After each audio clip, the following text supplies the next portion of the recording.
Here we are in the framed basement of this home.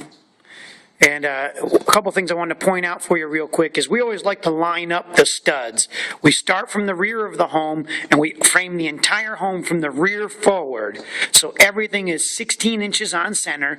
And then when you're standing at the back of the home, you can actually look through and you can line studs up. See, there's a stud there, but if you kind of pan back, see the other stud behind it? Well, everything lines up perfectly. So that's real important. That's how you know you've got a real good framer, is they start lining all the walls up. So you have stud on top of stud on top of stud.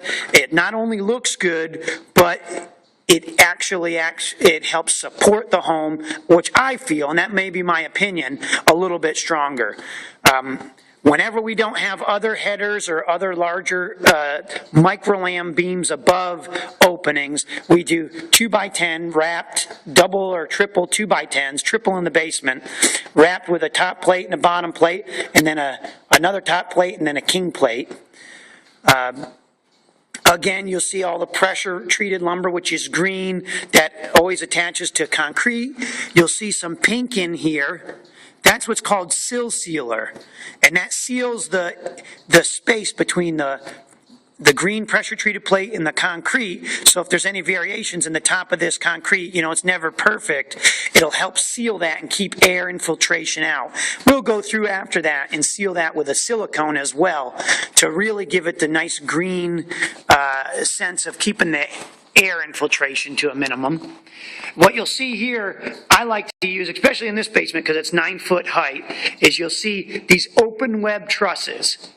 It's an open web truss system. Again, we can hide all our mechanicals up there, wiring, plumbing, heating and air conditioning, low voltage, all gets hit up there. So when the customer ends up going to finish this, they'll have more open space to have and not have to have these drop down box ceilings and things like that that kind of impede on the height of the basement area.